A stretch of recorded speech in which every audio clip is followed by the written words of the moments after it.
بسم اللہ الرحمن الرحیم الحمدللہ رب العالمین والعاقبۃ للمتقین والصلاة والسلام علی اشرف الانبیاء والمرسلین ان اللہ وملائکتہ یصلون علی النبی یا ایہا الذین آمنوا صلوا علیہ وسلموا تسلیما صلاۃ والسلام علیک یا سیدی یا رسول اللہ وعلی آلک وصحابک یا سیدی یا خاتم النبیین قال اللہ تبارک و تعالی فی القرآن المجید والفرقان الحمید الیوم اکملت لکم دینکم واتممت علیکم نعمتی ورضیت لکم الاسلام دینا صدق اللہ مولانا العظیم وبلغنا رسولہ النبی الکریم الامین اما بعد۔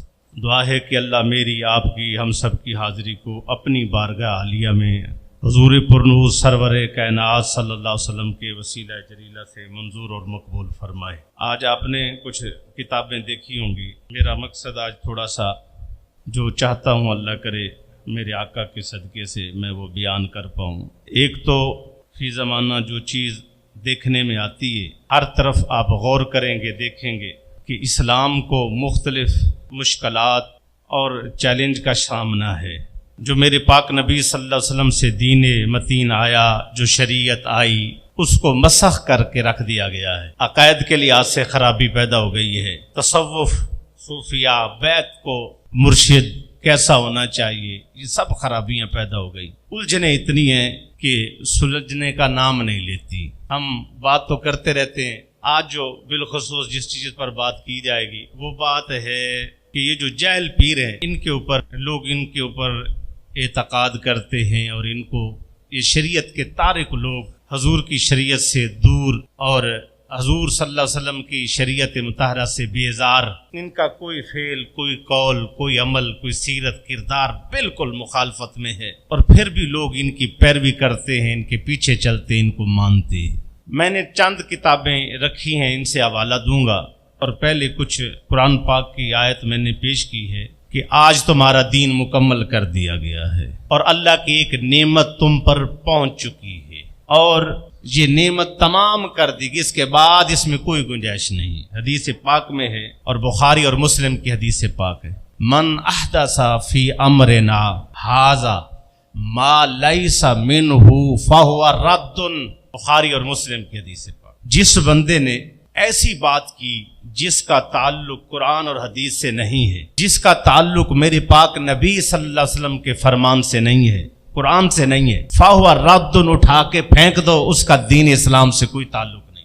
جو بندہ بات کرے، بات کرنے والے کو ایک ہی بات سمجھاؤ، اس نے بات کی ہے، تیری دلیل کیا؟ اگر اس کی دلیل قرآن اور حدیث کے مطابق ہے تو ماننے کو تیار ہیں، ورنہ نہیں۔ میں نے چند حوالے دینے، اللہ کرے کہ میں اس ٹائم تک پہنچ جاؤں۔ جو میرے پاک نبی وما آتاکم الرسول فخذوہ وما نہاکم عنہ فانتہوا، جو میری سرکار آپ کو جو چیز دیں وہ لے لو، وما نہاکم عنہ فانتہوا، جس سے روک دیں اس سے رک جاؤ۔ حضرت ام عائشہ صدیقہ سلام اللہ علیہا کے پاس کچھ بندے آئے، آ کر کہنے لگے کہ میرے پاک نبی کی رات دن کی زندگی کے بارے میں ہمیں بتائیں۔ جب آپ نے معمولات بتائے تو وہ 3 لوگ تھے، وہ 3 کہنے لگے کہ آج کے بعد میں پوری زندگی روزے رکھوں گا۔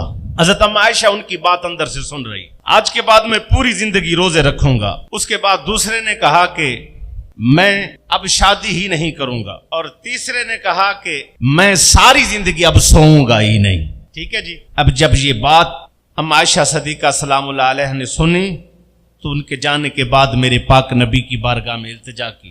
جب حضور تشریف لائے، یا رسول اللہ صلی اللہ علیہ وسلم، 3 لوگ آئے تھے، سوال کیا آپ کی زندگی پر، جب میں نے بتایا تو انہوں نے پیر سے کھڑے ہو کر یہ لفظ کہے کہ ہم اب سوئیں گے نہیں، روزے سے رہیں گے اور شادی بھی نہیں کریں گے۔ اب میرے پاک نبی صلی اللہ علیہ وسلم نے فرمایا من احدث فی امرنا ھذا ما لیس منہ فہو رد، جو بندہ یہ اعلان کرے کہ میں ساری رات جاگوں گا، فرمایا ساری زندگی روزے رکھوں گا، فرمایا اس کا تعلق دین اسلام سے نہیں، فہو رد، ساری رات کو اس کی عبادت کے لیے کھڑا ہو جائے، نہیں بلکہ سوئے بھی صحیح اور اٹھے بھی صحیح، روزہ رکھے بھی صحیح، روزہ چھوڑے بھی صحیح۔ اور میں نے خود شادی کی ہے، اسی لیے شادی نہ کرنا ثواب نہیں، شادی کرنا ثواب ہے۔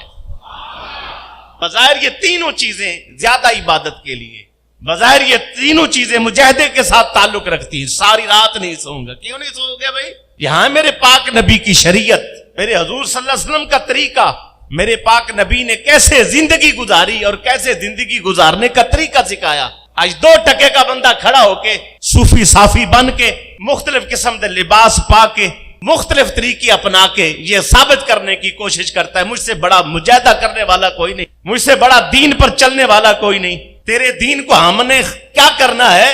اور تیرے منہ پہ تیرا دین مارتے ہیں جو تو لیے پھرتا ہے۔ دین وہی ہے جس کو میرے پاک نبی نے دیا ہے، دین وہی ہے جو میرے حضور نے ہمیں دیا۔ حضرت امیر المومنین رضی اللہ تعالیٰ نے ایک شخص کو دیکھا، آپ نے اس کو دیکھا کہ وہ نماز عصر ادا کی، عصر نماز کے بعد پھر نماز پڑھ رہا ہے۔ نماز پڑھنا ثواب ہے، سجدہ کس کو کر رہا تھا؟ سجدہ اللہ کو کر رہا ہے، نماز اللہ کی پڑھ رہا ہے، کھڑا مسجد کے اندر ہے اور اس کے اندر پڑھ بھی سورہ فاتحہ رہا ہے اور پڑھ بھی قرآن شریف رہا ہے، سر پہ بھی اس کے امامہ ہے، منہ پہ داڑھی بھی ہے اور حضرت مولا علی کے دیدار کرنے والا بھی ہے۔ صحابی نہیں ہے تو تابعی تو ضروری ہے، اتنا بلند درجہ رکھنے والا بندہ ہے۔ حضرت مولا علی نے جب اس کو دیکھا کہ نماز عصر ہو چکی، اس نے پڑھی ہے، پھر نماز پڑھ رہا ہے، آپ نے اس کو فرمایا کہ کیا کر رہا ہے؟ اس نے کہا نماز پڑھ رہا ہوں۔ اور پھر اس نے کہا نماز پڑھنے سے کوئی عذاب تھوڑا آئے گا، گناہ تھوڑا ملے گا، نماز نماز ہے، سجدہ اللہ کو ہے، اسی لیے میں نماز پڑھ رہا ہوں۔ جب اس نے یہ لفظ کہے یا امیر المومنین، اے امیر المومنین انی عالم، میں جانتا ہوں کہ میں کیا کر رہا ہوں، ان اللہ لا يعذب علی الصلاۃ، اللہ نماز پڑھنے پر عذاب نہیں دیتا، میں نماز پڑھ رہا ہوں۔ آپ نے اس کو کیا جواب دیا؟ جواب سنیں، آپ نے فرمایا اللہ رب العزت تجھے کیسے پکڑے گا؟ فرمایا تم نے کیا کیا؟ آپ نے فرمایا اللہ اکبر، ان اللہ یعذبوک بہ لمخالفتک الرسول، اللہ تجھے عذاب دے گا، اللہ تجھے پکڑے گا، تجھ پہ اللہ کا قہر ٹوٹے گا۔ اس کی وجہ یہ ہے کہ تو نے لمخالفتک الرسول ہی، تم نے میرے پاک نبی کا طریقہ چھوڑا ہوا ہے، میرے پاک نبی کا راستہ چھوڑا ہوا ہے۔ نماز سجدہ اللہ کو ہے، گر حضور کے طریقے پر نہیں ہے تو اس کو اس پر عذاب ملے گا۔ ایک بندے نے فجر کی نماز پڑھنے کے بعد نیت کی ہوئی نماز کی، اس نے بھی یہی لفظ کہے، جب یہی لفظ کہے کہا جی مجھے تھوڑا عذاب ملے گا، سجدہ کرنے پر اللہ کو سجدہ کر رہا ہوں۔ آپ نے اس کو کیا فرمایا؟ وَلَكِنْ يُعَذِّبُوكَ بِخِلَافِ سُنَّةِ، تجھے عذاب ہوگا کیونکہ تم نے میرے پاک نبی کا سنت طریقہ چھوڑا ہوا ہے۔ داڑھی بھی ہو، نماز بھی ہو، امامہ بھی ہو اور اس مبارک دور میں رہتا ہو، اگر حضور کے طریقے کو چھوڑے گا تو عذاب کا مستحق ہے۔ آج مسجد آن نو انہاں دا دل نہیں کردا، گڈیاں چ عورتاں چ بیٹھ کے پیر دباندے نے، پھر کہندے نے جنہ پیتیاں تے رب نال گلاں کیتیاں، بھنگی چرسی افینی حرامی، 2 نمبر بیٹھ کے عورتوں سے چسکے لیتے اور بیٹھتے ان کے پاس اور پھر بغیرتی کرتے ہوئے جو ہے پھر ساتھ یہ کہتے ہیں کہ ہم معرفت کے جام پی چکے ہیں۔ یاد رکھ لو زندگی میں ہمارے لیے کوئی شخصیت نہیں، کوئی معتبر نہیں جس کا تعلق حضور کی ذات کے ساتھ ہے، ہم اس کے غلام ہیں، نہ اپنا نہ سادی نہ رازی دا رنگے، رنگ کس کا ہے؟ نہ خسرو نظامی شرازی دا رنگے، قسم خدا دی دعائی نہ دی، یہ سارا محمد دی غلامی دا رنگے۔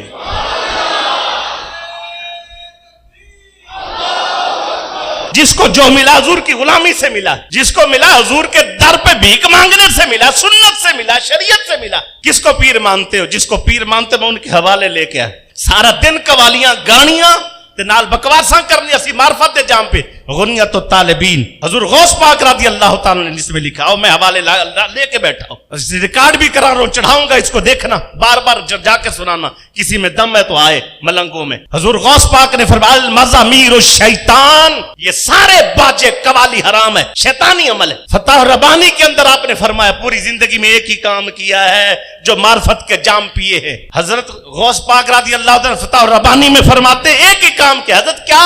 کہ حضور کی شریعت پر چلا ہوں، اللہ نے اپنی بارگاہ کا مقبول بندہ بنا لیا ہے۔ مکتوبات امام ربانی مجدد الفسانی رحمت اللہ تعالی علیہ، آپ سے کسی نے پوچھا سرکار زندگی کا مقصد کیا ہے؟ پہلی جلد آپ نے فرمایا میری زندگی کا بس ایک مقصد ہے کہ میں اپنے مریدوں کو ایک ہی کام کراؤں۔ کیا؟ صفحہ نمبر 113 کہا حضور کی سنت پر عمل کروں اور حضور کی سنت پر عمل کراتا رہوں۔ حضور کی شریعت پر چلوں اور حضور کی شریعت کا درس دیتا رہوں اور اللہ کی مخلوق کو حضور کی شریعت پر چلاؤں. پھر آپ نے اس سے پیچھے ایک صفحہ پیچھے پھر ارشاد فرمایا کیوں میں یہ کہتا ہوں کہ شریعت پر چلوں اور سنت پر چلوں؟ کیوں؟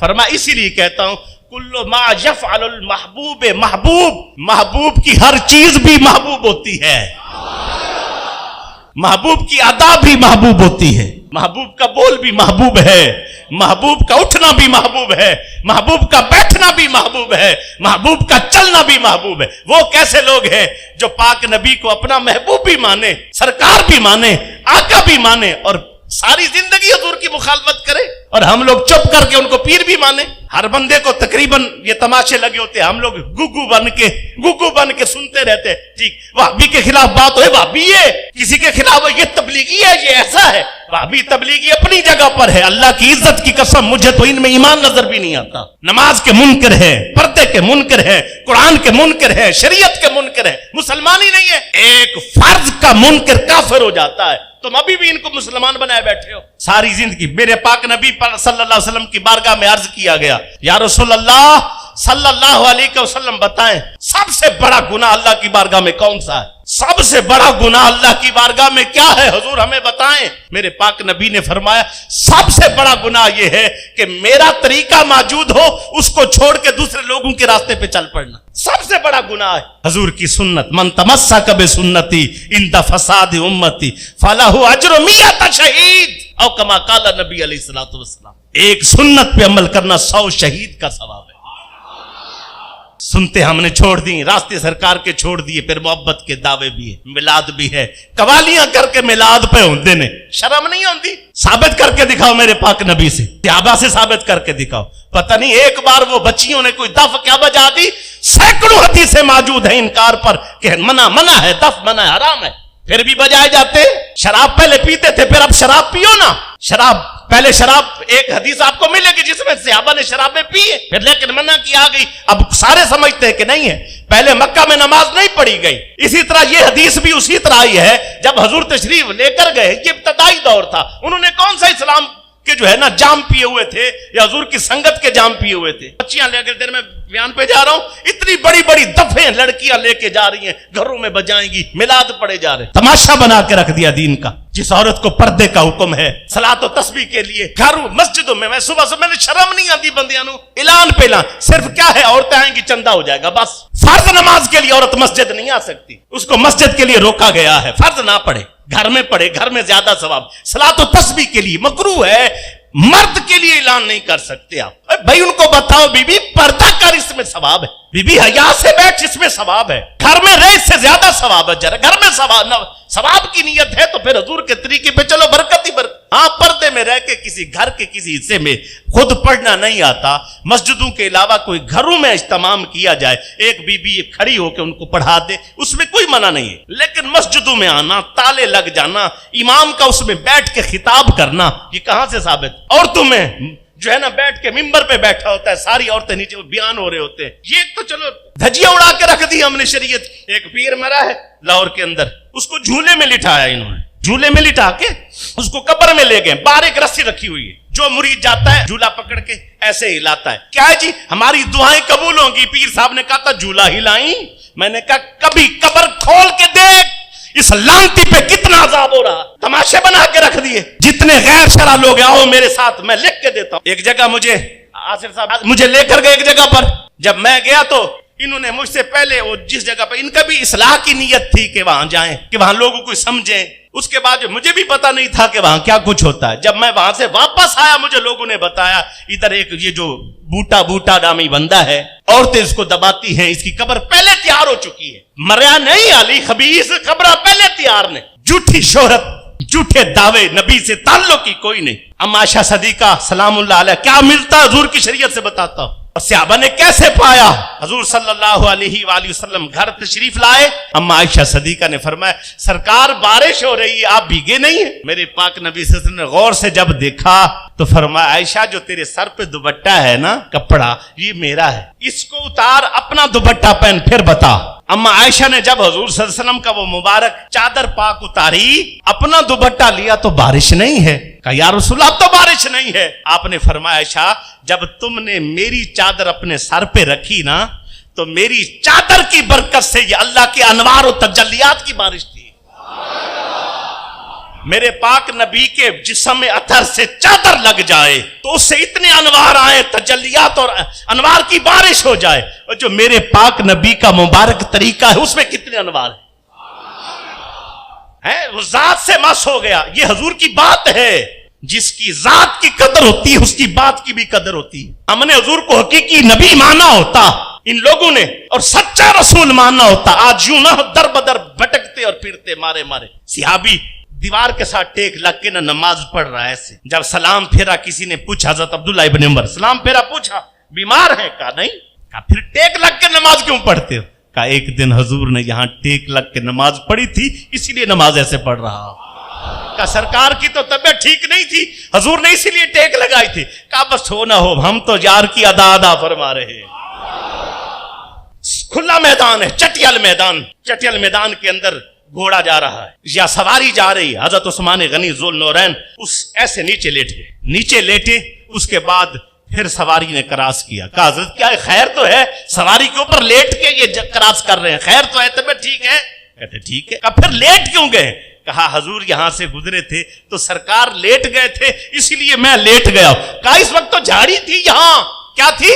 جھاڑی تھی، سرکار نے جھاڑی کو دیکھ کے نیچے لیٹے تھے تاکہ آسانی سے سواری کراس کر جائے۔ کہا یہ تو یار کی ادا ہے، وہ ادا کر رہے ہیں، ہمیں کیا ہے جھاڑی ہے یا نہیں ہے۔ نبی کی وہ سنت، میرے پاک سرکار دو عالم صلی اللہ علیہ وسلم کی، میرے آقا کی وہ سنت جو آپ نے ادا کی، صدیق اکبر جیسے، عثمان غنی ذوالنورین جیسے دیوانے اسی سنت کو ادا کر رہے ہیں۔ سواری ہے، آگے جنگ کے لیے جا رہے ہو، پہنچنا ہے ٹائم کے اوپر، وقت پر پہنچنا ہے۔ یہ بھی حضرت عثمان غنی ذوالنورین کے لیے ہے۔ سواری کو چکر دے رہے، 1 2 3 4 5 اسی طرح چکر دیے جا رہے۔ آگے کہتے حضرت جنگ تیار ہے اور سفر ہے، آپ یہاں سواری کو چکر دے رہے ہیں۔ کہتے ہیں جناب میری حضور نے یہاں سواری کو چکر لگوائے تھے، سرکار دو عالم کی سنت کو زندہ کر رہا ہوں۔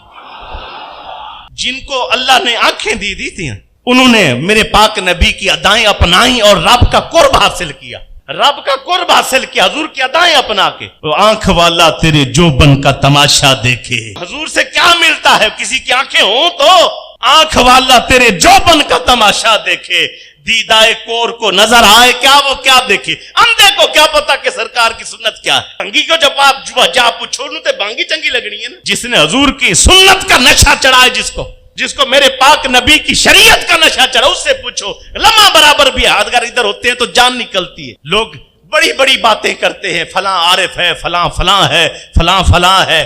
حضور داتا صاحب رضی اللہ تعالیٰ عنہ نے عارف کس کو کہا ہے؟ سارے جا کے داتا صاحب حاضری دیتے ہر جمعرات، کبھی کتاب کھول کے پڑھی نہیں ہے، توفیق نہیں ہوئی کہ کبھی کتاب بھی پڑھ لے۔ داتا صاحب رحمت اللہ تعالیٰ علیہ، آپ نے ارشاد فرمایا صفحہ نمبر 220، ارشاد فرماتے ہیں حضرت ابو عبداللہ بن فضل بلخی رحمت اللہ تعالیٰ علیہ کے حوالے سے، حضرت کے بھی بزرگ ہیں، بڑے بزرگوں میں شامل، حضرت داتا صاحب کے بھی بزرگوں میں، ان کا تذکرہ حضرت نے لکھا۔ فرمایا یہ بزرگ عراق اور خراسان میں مقبول ترین ہستی تھے اور یہ ان کے بہت مرید تھے، انہوں نے ساری زندگی سمرقند میں گزاری، اور پھر ان کا مشہور زمانہ قول ہے، حضرت فرماتے سب سے بڑا عارف وہ ہے، ولی وہ ہے جس کو حضور صلی اللہ علیہ وسلم کی سنت زیادہ، حضور کی سنت پہ عمل کرتا ہے، جو حضور کی سنت پر چلے سب سے بڑا عارف ہے۔ عارف باللہ مقام باللہ، جو ہے نا سیر اللہ باللہ، یہ فلاں سیریں کر لی، اس نے فلاں مقام پا لیا۔ بھئی آؤ بتاتے ہیں آپ کو کہ عارف کہتے کس کو ہیں؟ حضور کی شریعت پہ عمل کرنے والا، سنت پہ عمل کرنے والے کو عارف کہتے ہیں۔ آج کوئی حضور دی شریعت تے مولوی نے طریقت اگے ہور اگے پئیے، واہ بھائی واہ، پھر نبی نو مولوی قرار دیں، طریقت جا تیرے پیو دیے۔ حضرت باجد بستامی کے حوالے سے حضرت نے لکھا، کس کے حوالے سے؟ آؤ سنت پہ عمل کرنا آسان نہیں ہے، اگر آسان ہوتا تو پھر سب عمل کر لیتے۔ حضرت باجد بستامی رحمت اللہ تعالیٰ علیہ کے حوالے سے آپ کا جب تذکرہ آئے گا نا باجد بستامی کا، اس وقت آپ کو یہ بات مل جائے گی۔ 183 نمبر صفحہ. آپ سے پوچھا گیا کہ حضرت آپ بتائیں کہ زندگی کا نچوڑ کیا ہے. زندگی کا حضرت باجی بستامی نے فرمایا میں نے 30 سال مجاہدہ کیا. 30 سال میں مجھے جو سب سے مشکل چیز لگی نا ایک ہی ہے. باقی سب آسان ہے. جنگلوں میں رہا, تکلیفیں اٹھائیں, مصیبتیں اٹھائیں. 30 سال مجاہدے کے بعد مجھے ایک چیز سب سے مشکل لگی. وہ کیا تھا؟ حضور کی شریعت پر عمل کرنا. شریعت پہ عمل سوکھا آسان نہیں ہے کہ کوئی بندے کے ایسے بھی کر لیں گے. حضور کا طریقہ ہے پہلے نفس کو مارنا پڑتا ہے پھر جا کے داڑھی آتی ہے. نفس کو مارنا پڑتا ہے پھر جا کے عوامے آتے ہیں. نفس کو مارنا پڑتا ہے پھر جا کے نمازیں آتی. ایسے تھوڑے ہیں. امام عبد الوہاب شعرانی رحمت اللہ بہت بڑے شیخ ہیں مصر کے اور جامعہ ازہر کے اندر پڑھاتے رہے. اور یہ وہ بزرگ ہیں جنہوں نے پوری بخاری شریف میرے پاک نبی صلی اللہ علیہ وسلم کی بارگاہ میں جو ہے نا ایسے بیٹھتے تھے مراقبے کی حالت میں, حضور سامنے تشریف رکھتے تھے. پوری بخاری میرے پاک نبی سے پڑھی ہے. یہ وہ عالم اور یہ وہ بزرگ ولی اتنے بڑے. آپ فرماتے میری زندگی میں جب موت کا وقت آیا تو آپ کے پاس کوئی گیا تو آپ سے پوچھا حضرت صاحب بتائیں. فرمایا بات یہ ہے کہ میں نے حضور سے تعلق کو جوڑا ہے. کہا وہ کیسے؟ کہا میں نے پوری زندگی آپ صلی اللہ علیہ وسلم پر 9000 مرتبہ درود پاک پڑھا ہے. کتنا؟ میری زندگی میں قضا نہیں ہے. جب سے میں شیخ سے ملا ہوں اس وقت سے میرا درود پاک موت تک, اب میرے سانس رک رہے ہیں, 9000 میں نے ساری زندگی پڑھا. یہ وہ بزرگ ہے 9,000 بار درود پاک پڑھتے ہیں. عالم ہیں, بزرگ ہیں, درویش ہیں. اب آپ سے پوچھتے ہوں, آپ نے ایک باب باندھا. آپ نے باب باندھا کہ اس باب کے اندر آپ کی کتاب ہے تجارت کرنے سے پہلے احکام شریعت کی آگاہی. اس میں آپ نے ساری باتیں, امام میں بہت کچھ لکھا ہے. ایک بات پیش کر کہتے امام مالک رحمت اللہ تعالی علیہ بادشاہ وقت کو, امیر وقت کو بلاتے اور ان کو کہتے کہ جتنے تاجر لوگ ہیں سب کو جمع کر کے لے آؤ. کس کو جمع کر کے لے آؤ؟ جتنے تاجر لوگ کاروباری ہیں سب کو جمع کر کے لے آؤ. جب تاجر جمع ہوتے تو حضرت امام مالک علیہ رحمت ان کو فرماتے. کیا فرماتے؟ بھائی بات یہ ہے کہ فضول باتیں نہیں کرنی. کاروبار کرتے ہوئے کیا نہیں کرنا؟ فضول باتیں نہیں کرنی, جھوٹ نہیں بولنا, کینہ آپس میں دل میں نہیں رکھنا, خیانت نہیں کرنی, حسد نہیں کرنا, با جماعت نماز فوت نہ ہونے پائے اور مجالس علم بھی فوت نہ ہونے پائے, اور اپنی دنیاوی خواہشات کے پیچھے لگ کے آخرت خراب نہ کرنا. حضرت امام نے فرمایا کوئی کاروباری ہو تو اس کو اتنی تلقین کی جاتی ہے جو مسجدوں میں بیٹھ کے یا منبر و محراب سے وابستہ یا پیران اعظام ہوں گے ان پہ شریعت کی کتنی پابندی ہوگی. بتاؤ نماز با جماعت نہ جائے, انہاں تے خبیثہ کدی پڑھی نہیں, انہاں دی تے مکے ہو گئی ہے, ان کی تو مدینے ہو گئی ہے. بے پردگی, بے حیائی, بے دینی کے وہ, اور پھر یہ تو مسلمان کہلانے کے بھی حقدار نہیں ہے. کیا بتائیں؟ مولانا روم رحمت اللہ تعالی علیہ نے لکھا اللہ کی عزت کی قسم مجھ پہ پردے ہی پردے تھے. مثنوی میں لکھا اتنے پردے تھے کہ میں عبور نہیں کر سکتا تھا, میں عالم تھا سب. مجھے شیخ ملے, شیخ نے مجھے کان میں ایک بات کی, بیٹا معرفت کے جام چاہتا ہے تو نبی کی سنت سے جڑ جا, حضور کی سنت سے جڑ جا. آج یہی تباہی پھر گئی ہے نا, یہی ہے کہ کچھ لنگر ہیں تو کچھ سفینے بھی ہیں, کچھ لنگر ہیں پتھر ہیں تو کچھ نگینے بھی ہیں. ہر پیر کی تعظیم ہو نہیں سکتی, کچھ پیر تو کچھ پیروں میں کمینے بھی ہیں. ہر کی تعظیم کیسے کہ جو حضور کا غلام اس کی تعظیم کریں گے, سرکار کا غلام امام ہے. لیکن کیا ہے 2 نمبریاں بدماشیاں اتنی کہ کوئی پوچھنے والا نہیں. یہ سامنے دوسری گلی میں گھر ہے, میں بندے کا نام نہیں بتاتا, میرے پاس آیا, آ کر بتایا کہ حضرت صاحب ہم ہمسائے ہیں. بندے نے پیر پکڑا ہے بھنگی, وہ سعودیہ چلا گیا, اس کی بیوی کے ساتھ ساری رات وہ بھنگی گزارتا ہے اور بیوی کہتی ہے میرا پیر آیا ہوا ہے. لوگ دوڑے دم دم دم دم. یہ تو وہی ہوا نا یہ جو عیسائی لکھ دیتے ہیں شفائیہ پروگرام, آنکھیں ملیں گی, جو مفلوج ہیں ان کو ٹانگیں ملیں گی, ان کو فلاں ملے گا, ان کو یہ ملے گا.